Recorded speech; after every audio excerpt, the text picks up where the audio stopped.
Era una mañana como cualquier otra en el pequeño barrio donde todos se conocían por su nombre y los vecinos compartían el pan con una sonrisa. El sol apenas se alzaba sobre los techos oxidados cuando Miguel, un inmigrante mexicano que llevaba 3 años viviendo en Estados Unidos, se preparaba para ir a su trabajo en una obra de construcción. Era un hombre sencillo, callado, de mirada noble y manos curtidas por el esfuerzo. Cada día salía de su casa con una promesa en el corazón: ahorrar lo suficiente para traer a su esposa y a su hijo pequeño, que aún vivían en su pueblo natal. No pedía mucho, solo trabajar, ganarse el pan y vivir en paz. Su rutina era siempre la misma. Desayunaba un café con pan duro, revisaba que su identificación estuviera en la cartera y caminaba las 4 cuadras hasta la parada del autobús. En el camino saludaba al anciano del kiosco, ayudaba a la vecina a cargar las bolsas del mercado, y a veces incluso silbaba una canción que le recordaba a su tierra.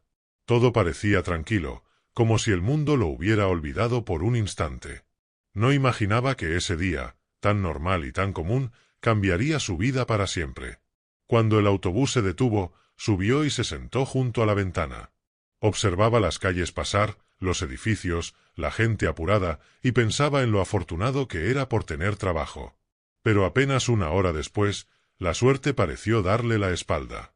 En una esquina, cerca de la entrada de la obra, un patrullero de policía se estacionó justo cuando Miguel bajaba del autobús. El oficial, un hombre alto, blanco, con mirada dura y sonrisa arrogante, lo observó como quien mira a alguien inferior. Caminó hacia él con paso firme, mientras jugueteaba con las llaves del coche. «Oye, tú, ¿a dónde crees que vas?», dijo el policía con tono de burla. Miguel, sorprendido, se detuvo y levantó las manos para mostrar respeto. «Voy a mi trabajo, señor.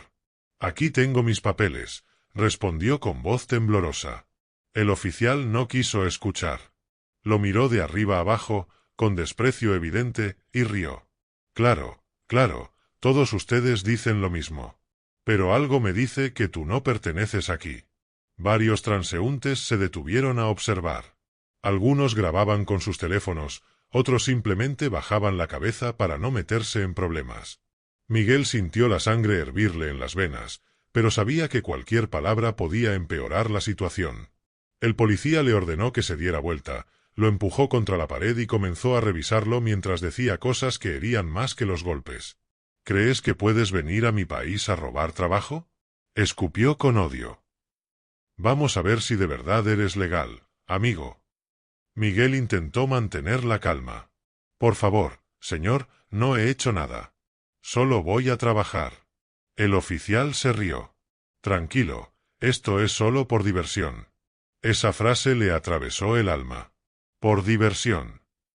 Como si su dignidad fuera un juego, como si su sufrimiento fuera un espectáculo.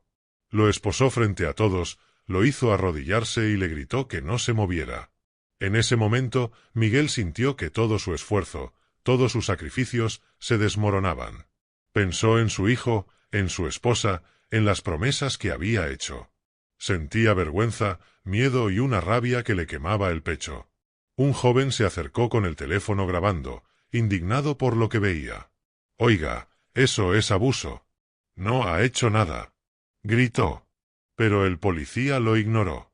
Metió la mano en el bolsillo de Miguel, sacó su billetera y abrió la identificación. De pronto, su rostro cambió. Su arrogancia se transformó en desconcierto, luego en pánico. Se quedó paralizado mirando el documento, incapaz de pronunciar palabra. Miguel, aún arrodillado, lo observaba sin entender. La gente alrededor murmuraba. Algo había en esa identificación que el policía no esperaba encontrar. Sus manos temblaban. Bajó la mirada, dio un paso atrás y respiró con dificultad. Por primera vez, parecía humano, vulnerable. El silencio se apoderó del lugar. Miguel sintió que algo estaba por revelarse, algo que nadie allí podría olvidar. El aire se volvió denso, como si el tiempo se detuviera. El hombre que lo había humillado por diversión ahora no podía sostener su propia mirada. Y aunque Miguel no entendía del todo lo que estaba pasando, supo en ese instante que el destino acababa de girar a su favor. El silencio que siguió fue insoportable. Todos los que estaban alrededor sentían que algo extraño ocurría, pero nadie se atrevía a hablar. El policía seguía mirando la identificación de Miguel con los ojos muy abiertos, como si no creyera lo que estaba leyendo. Miguel, con las manos esposadas, respiraba con dificultad, intentando mantener la calma, aunque su corazón golpeaba con fuerza en el pecho. No entendía por qué el oficial había cambiado de actitud tan de repente. La arrogancia se había desvanecido de su rostro, reemplazada por una mezcla de miedo y vergüenza. El joven que grababa se acercó un poco más. —¿Qué pasa, oficial? ¿Por qué se quedó callado? —preguntó con voz desafiante. El policía no respondió. Dio un paso atrás, miró a Miguel y luego volvió a mirar el documento, como si quisiera asegurarse de que no estaba soñando. Finalmente murmuró algo casi inaudible. Esto no puede ser posible. Miguel alzó la mirada, sin entender. —¿Qué ocurre, señor? El oficial tragó saliva, respiró hondo y, sin mirarlo a los ojos, dijo en voz baja. Usted es Miguel Hernández, ¿verdad? Sí, señor. Su tono era de cansancio y confusión. Ese es mi nombre. El policía bajó la vista. En el documento había un sello oficial y una firma que él conocía muy bien. Miguel no era solo un trabajador inmigrante con papeles en regla. Era el hijo del nuevo jefe de la policía del condado, un hombre reconocido por su lucha contra la discriminación dentro de la propia institución. El apellido Hernández aparecía en todas las noticias de las últimas semanas, asociado a reformas, denuncias y auditorías internas por abusos de poder. El oficial retrocedió otro paso, palideciendo. Entendió que acababa de cometer un error imperdonable. Había humillado al hijo del hombre que podría destruir su carrera en un instante. Intentó recomponerse, mirar alrededor, buscar una salida, pero las cámaras de los teléfonos ya lo apuntaban. Todos habían visto cómo se burlaba, cómo lo llamaba sucio y cómo decía que lo arrestaba por diversión. Miguel, todavía en el suelo, notó el cambio de energía. Por primera vez, el policía parecía más asustado que él. —¿Puedo levantarme ya? —preguntó con calma, aunque su voz temblaba. El oficial no supo qué responder. Se acercó, sacó las llaves de las esposas y liberó sus muñecas. Las marcas rojas en la piel de Miguel eran la evidencia de la humillación. Lo siento, dijo el policía, bajando la voz. Pero las disculpas sonaban vacías. La gente comenzó a murmurar más fuerte, algunos gritaban insultos contra el oficial, otros exigían justicia. El joven que grababa repitió. No se va a ir así nomás. Todos vimos lo que hizo. El policía intentó calmar la situación, pero era inútil. Su poder se había evaporado. Todo el mundo había presenciado la escena, y el vídeo ya circulaba por redes sociales.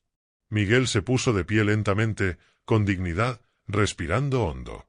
Había aprendido a soportar el dolor, pero aquella vez algo dentro de él cambió. Ya no se sentía invisible. Una señora mayor se acercó y le puso una mano en el hombro. —Hijo, no te dejes. Esto tiene que saberse. Miguel asintió en silencio. No buscaba venganza, solo justicia. Su corazón dolía, pero también sentía una fuerza nueva, una voz que le decía que no debía quedarse callado. El policía, completamente perdido, intentaba alejarse del lugar, pero la multitud lo rodeó. Alguien llamó a otro patrullero y en cuestión de minutos llegaron más agentes. El jefe de turno, al enterarse del nombre de la víctima, ordenó que el oficial fuera llevado inmediatamente a la estación. Miguel observó todo sin decir palabra. Le temblaban las manos, no de miedo, sino de impotencia acumulada. Nunca había querido problemas, pero el destino le había puesto en el centro de uno. Cuando finalmente pudo irse, caminó despacio, con la cabeza erguida. Cada paso era una mezcla de alivio y tristeza. Esa noche, al llegar a casa, recibió una llamada. Era su padre. Su voz sonaba firme, pero contenía un dolor profundo. —Me contaron lo que pasó, hijo. Ya vi el vídeo. Quiero que sepas que esto no quedará así. Miguel cerró los ojos. No sabía si debía sentirse aliviado o preocupado. Su padre no solo era su familia, era la autoridad que podía poner todo el sistema en jaque. Por primera vez, comprendió el peso de su apellido y la ironía de lo ocurrido. El mismo policía que lo había humillado por diversión ahora temblaba ante el poder de su identidad. Y mientras pensaba en todo lo que había vivido ese día, una sola pregunta rondaba su mente. ¿Cuántos más habrían pasado por lo mismo sin tener la suerte de ser escuchados? Miguel pasó la noche sin poder dormir. Daba vueltas en la cama, mirando el techo, recordando cada palabra del policía, cada mirada de desprecio, cada segundo de aquella humillación. No podía quitarse de la cabeza la imagen de su rostro cuando vio su identificación, ese instante en que la arrogancia se convirtió en miedo. Se preguntaba cómo algo tan pequeño, un simple pedazo de plástico con su nombre y una firma, podía cambiarlo todo. Pensó en lo injusto que era que el respeto solo apareciera cuando alguien tenía poder o conexiones, y no por el simple hecho de ser humano. Su teléfono no paraba de vibrar. Mensajes, llamadas, notificaciones. El vídeo del arresto se había vuelto viral. En cuestión de horas, miles de personas lo habían compartido. En redes sociales, su historia era tema de conversación.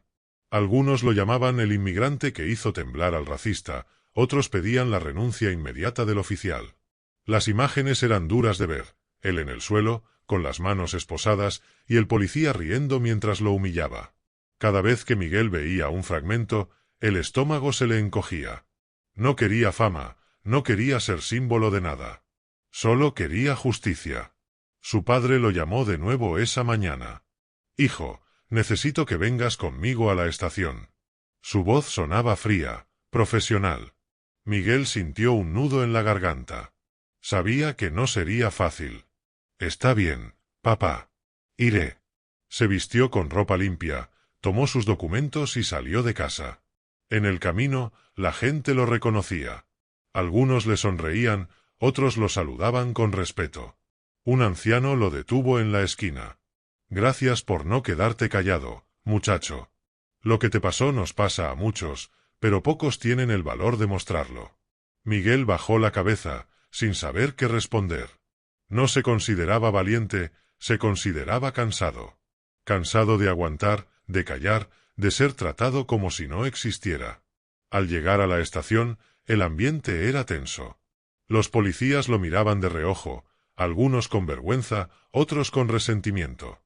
En el despacho principal, su padre lo esperaba, junto a un grupo de oficiales superiores. En el centro, sentado con las manos temblorosas, estaba el mismo policía que lo había arrestado. Ya no llevaba su uniforme, sino ropa civil. Tenía el rostro pálido y los ojos hundidos, como si no hubiera dormido en toda la noche. El jefe Hernández, padre de Miguel, habló con voz firme. «Oficial Turner, ¿tiene algo que decir antes de que procedamos?» El hombre tragó saliva. «Señor, fue un error. No sabía quién era él. Pensé ¿que era un inmigrante sin derechos?», interrumpió el jefe, golpeando la mesa con la mano. «¿Y eso le da permiso para humillarlo, para arrestarlo por diversión?» El silencio llenó la sala. Miguel observaba sin decir palabra. No quería venganza, pero tampoco compasión. Quería que ese hombre entendiera lo que significaba tener miedo cada día solo por tu acento o tu piel. El policía bajó la cabeza. «No tengo excusas, señor. Lo lamento». El jefe respiró hondo. «Lo lamentará más cuando enfrente las consecuencias. Está suspendido de inmediato y será investigado por abuso de autoridad y conducta discriminatoria». Miguel sintió una mezcla de alivio y tristeza. No era alegría lo que sentía, era una especie de paz amarga. Por fin alguien respondía por lo que había hecho, pero también comprendía que aquel oficial era solo una pieza de un sistema mucho más grande. Un sistema que permitía que cosas así pasaran todos los días. Cuando salieron del despacho, su padre lo miró con ternura. «Estoy orgulloso de ti, hijo. No por tu apellido, sino por tu valor». Miguel asintió, conteniendo las lágrimas. «Papá, no quiero que esto se trate de nosotros. Quiero que se trate de todos los que no pueden defenderse». Su padre lo abrazó en silencio. Afuera, los periodistas esperaban. Las cámaras, los micrófonos, las preguntas. ¿Qué siente después de lo que pasó? ¿Va a demandar al oficial? ¿Qué mensaje le daría a los inmigrantes? Miguel respiró profundo. «Solo quiero decir una cosa, dijo mirando al lente. Lo que me pasó a mí le pasa a muchos. Yo tuve suerte porque mi nombre tenía poder. Pero no debería ser así. Nadie debería necesitar un apellido importante para ser tratado con respeto. Las palabras recorrieron todo el país. En los días siguientes se organizaron marchas pacíficas, protestas frente a la comisaría, mensajes de apoyo de comunidades enteras. Miguel se convirtió sin querer en símbolo de algo mucho más grande que él. Pero cuando llegaba la noche y se quedaba solo, todavía sentía el peso del miedo en el pecho. Porque sabía que aunque el vídeo había cambiado muchas cosas, el verdadero cambio recién comenzaba.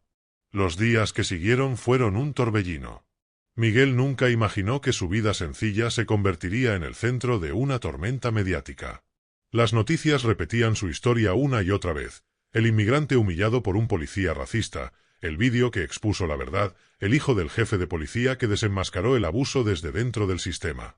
Cada vez que encendía la televisión o abría el teléfono, veía su propio rostro, detenido en esa imagen en la que estaba arrodillado frente al oficial. Aquello lo atormentaba. No quería fama, no quería ser el símbolo de la resistencia. Solo deseaba recuperar su paz. Su padre insistía en mantener la calma. Las investigaciones internas avanzaban rápido, y el oficial Turner enfrentaba cargos por abuso de autoridad y conducta racista. Pero a Miguel no lo consolaba saber que aquel hombre sería castigado. Lo que más le dolía era pensar en cuántas veces otros habían vivido lo mismo y nadie había grabado, nadie había intervenido, nadie había creído. Una mañana recibió la visita de una periodista que quería hacerle una entrevista más personal, una que hablara no del escándalo, sino del ser humano detrás del vídeo.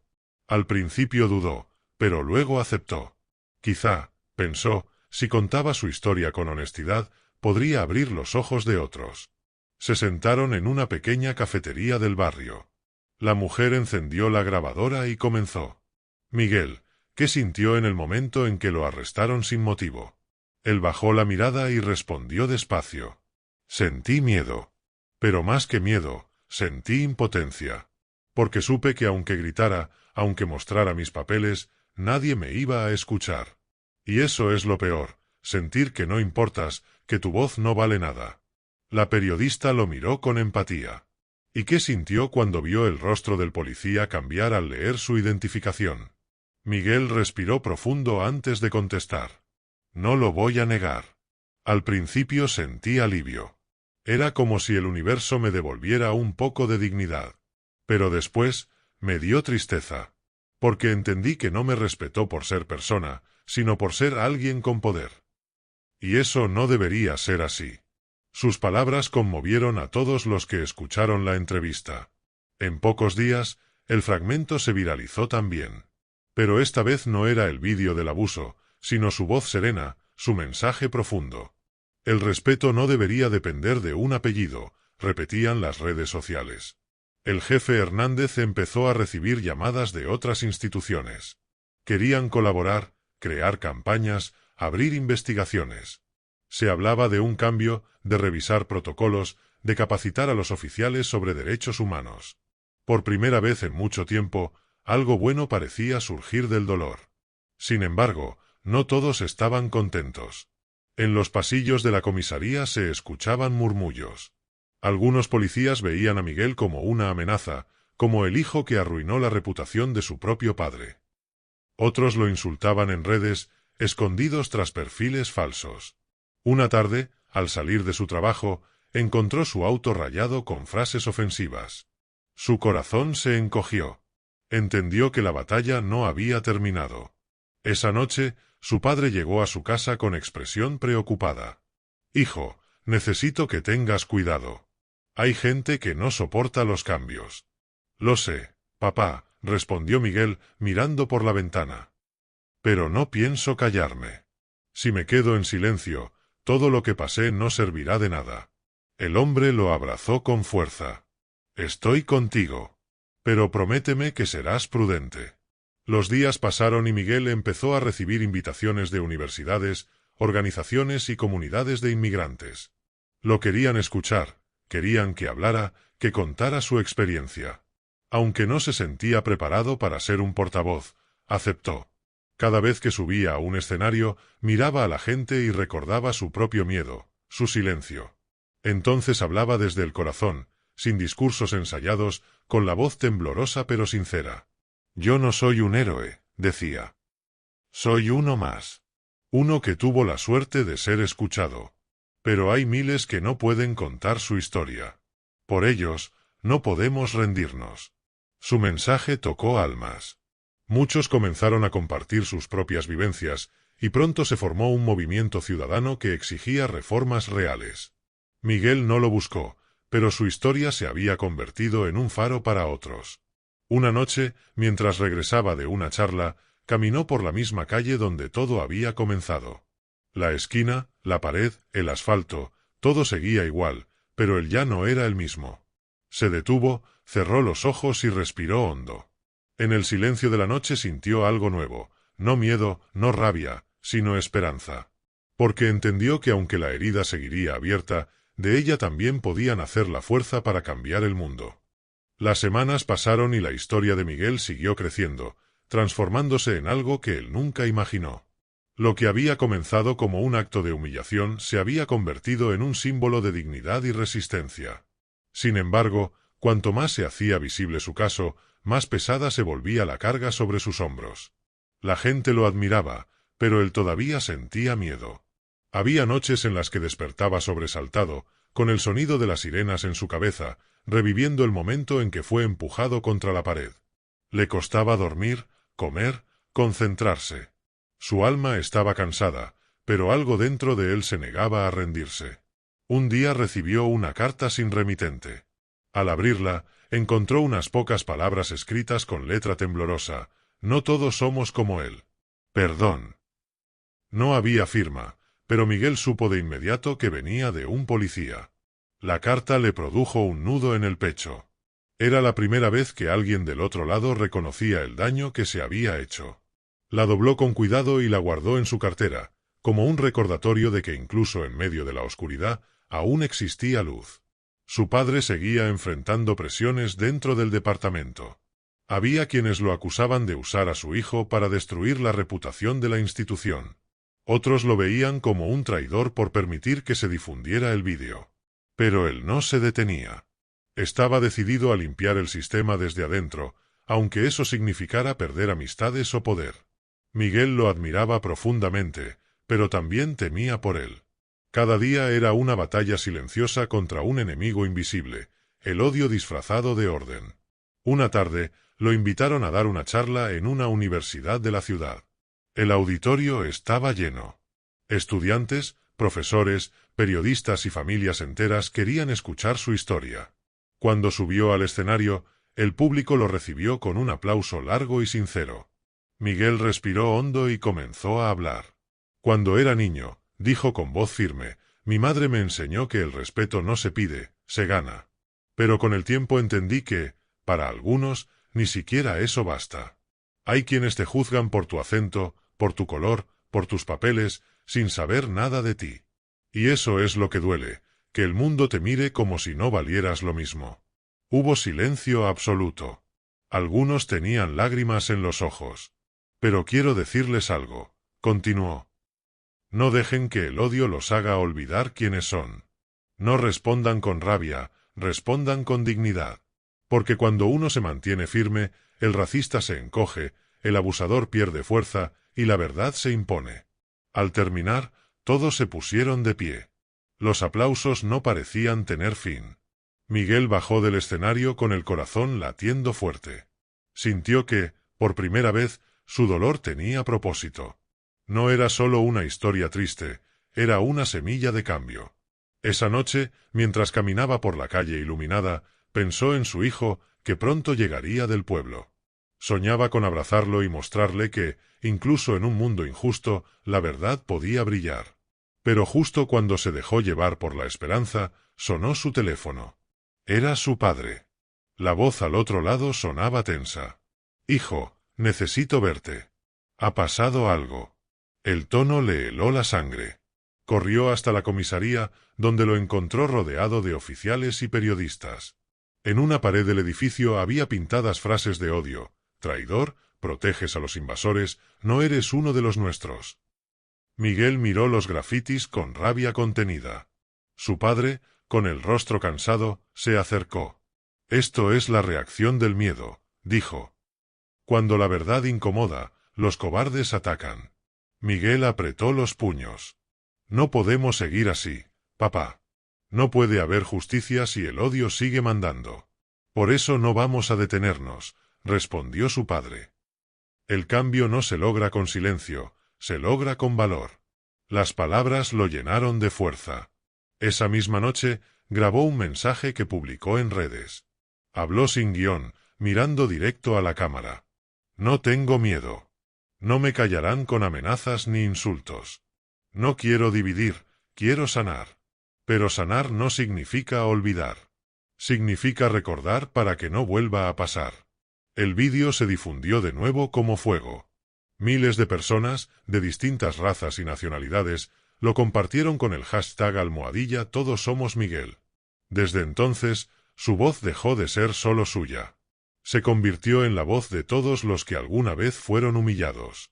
Y mientras el mundo lo escuchaba, Miguel comprendió algo que nunca había entendido antes, que el dolor, cuando se comparte, se transforma en fuerza. Y que esa fuerza, algún día, podría cambiarlo todo.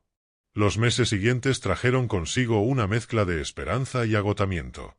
Miguel se había convertido en un referente, pero la exposición constante también lo desgastaba. Cada día recibía mensajes de agradecimiento y también de odio. A veces, al abrir las redes, encontraba palabras que lo herían más que cualquier golpe. Sin embargo, aprendió a no responder con rabia. Sabía que si se dejaba llevar por el enojo, el racista ganaba. Su padre le repetía siempre, la verdadera victoria no es humillar al enemigo, es hacer que piense. Y esa idea se convirtió en su escudo. El juicio contra el oficial Turner comenzó a puertas abiertas. Las cámaras, los periodistas y las multitudes se agolpaban en las afueras del tribunal. Miguel no quería asistir, pero su padre insistió. «Debes verlo», le dijo. «No por venganza, sino por cierre. Necesitas entender que enfrentarlo también es una forma de sanar». Miguel se sentó en la primera fila, con las manos entrelazadas. Turner evitaba mirarlo. El hombre que una vez lo había llamado inmigrante sucio ahora estaba irreconocible, la mirada perdida, el traje mal ajustado, la voz temblorosa al hablar. Cuando el juez le pidió que explicara sus acciones, Turner intentó justificarse. Dijo que fue un malentendido, que solo seguía el protocolo. Pero las imágenes proyectadas en la sala no mentían. La risa, las palabras, la violencia, todo estaba ahí. El abogado de Miguel presentó su testimonio en vídeo. Él hablaba sin odio, solo con verdad. No quiero verlo tras las rejas. Quiero que entienda el daño que hizo. Que cada vez que humilla a alguien por su color o su acento, destruye algo en sí mismo. Hubo silencio. Turner bajó la cabeza y por un momento pareció quebrarse. Cuando el juez dictó la sentencia, una condena reducida, pero acompañada de trabajo comunitario y talleres obligatorios sobre derechos civiles, Miguel no sintió triunfo. Sintió alivio. No porque el castigo fuera severo, sino porque al fin todo terminaba. A la salida, los periodistas lo rodearon. ¿Cree que se hizo justicia?, preguntó una mujer. Miguel respondió sin dudar. La justicia empieza cuando el miedo termina. Hoy dimos un paso. Pero falta mucho. Esa frase se volvió viral nuevamente. Su historia inspiró documentales, charlas y programas educativos. Pero Miguel seguía siendo el mismo hombre que cada mañana preparaba su café y miraba el amanecer con gratitud. Había aprendido que la verdadera fuerza no está en las cámaras ni en los discursos, sino en seguir adelante con dignidad. Poco tiempo después, su esposa y su hijo finalmente llegaron desde México. El reencuentro fue puro llanto y alegría. Cuando abrazó a su pequeño, todo el peso de los meses difíciles pareció desaparecer. Lo alzó en brazos y prometió que jamás permitiría que creciera con miedo. Caminando juntos por el barrio, la gente lo saludaba con respeto. Ya no era el inmigrante, ahora era Miguel el que hizo justicia. Una tarde, mientras jugaba con su hijo en el parque, se le acercó un hombre con uniforme policial. Miguel se tensó de inmediato, pero el agente levantó las manos con calma. No vengo a molestarlo, dijo. Solo quería agradecerle. Gracias a su historia, muchos de nosotros cambiamos nuestra forma de mirar. Yo también tenía prejuicios, lo admito. Pero ahora entiendo. Miguel lo miró sorprendido. No me agradezca a mí, respondió. Agradezca a los que tuvieron el valor de mirar con el corazón. El hombre sonrió y se fue. Miguel se quedó mirando el cielo. Por primera vez en mucho tiempo, sintió paz. Sabía que su historia no había sido en vano. No todo estaba resuelto, el racismo no había desaparecido, pero algo había cambiado. Una chispa se había encendido en la conciencia de muchos. Esa noche, sentado en el balcón de su casa, escribió en un cuaderno unas palabras que luego compartiría en sus charlas. Yo fui humillado, sí. Pero también fui escuchado. Aprendí que la voz de uno puede abrir los ojos de miles. Y que la compasión es más poderosa que el miedo. No busco ser héroe, busco que nadie más tenga que ser víctima. Su hijo salió con una manta y se sentó a su lado. Papá, ¿por qué la gente te llama valiente? Preguntó. Miguel lo miró con ternura. Porque no dejé que el miedo me callara, hijo. Y porque creí que decir la verdad era más importante que quedarme quieto. El niño asintió, apoyando la cabeza en su hombro. En el silencio de la noche, el viento soplaba suave, trayendo consigo una sensación de renacimiento. Miguel comprendió que su historia no terminaba ahí. Había comenzado una nueva etapa, una donde la justicia no era un sueño, sino una posibilidad real. Y con una sonrisa leve, cerró los ojos sabiendo que, a pesar de todo, había encontrado lo que tanto buscaba: paz, dignidad y esperanza. El tiempo pasó, pero la historia de Miguel no se desvaneció. Su nombre se convirtió en símbolo de resistencia, pero también de reconciliación. Cada vez que contaba su experiencia en alguna escuela o comunidad, veía en los ojos de los jóvenes el reflejo de su propio pasado: miedo, impotencia y deseo de ser vistos. Les hablaba no desde la rabia, sino desde la esperanza. Decía que no todos los policías eran malos, que el cambio comenzaba cuando uno decidía no repetir el odio recibido. Su mensaje era sencillo, pero profundo: no se trata de venganza, sino de justicia con corazón. Una mañana, fue invitado a dar una conferencia en la Academia de Policía del Estado. Al principio dudó. No sabía cómo sería recibido en un lugar donde su rostro era conocido por representar la vergüenza de la institución. Pero algo dentro de él lo impulsó a aceptar. Llegó al auditorio con paso firme, aunque el corazón le latía con fuerza. Los cadetes lo miraban con atención. Algunos con respeto, otros con incomodidad. Miguel respiró hondo y comenzó a hablar. Yo no estoy aquí para acusar a nadie, dijo. Estoy aquí porque sé que muchos de ustedes quieren ser la diferencia. No los que abusan del poder, sino los que lo usan para proteger.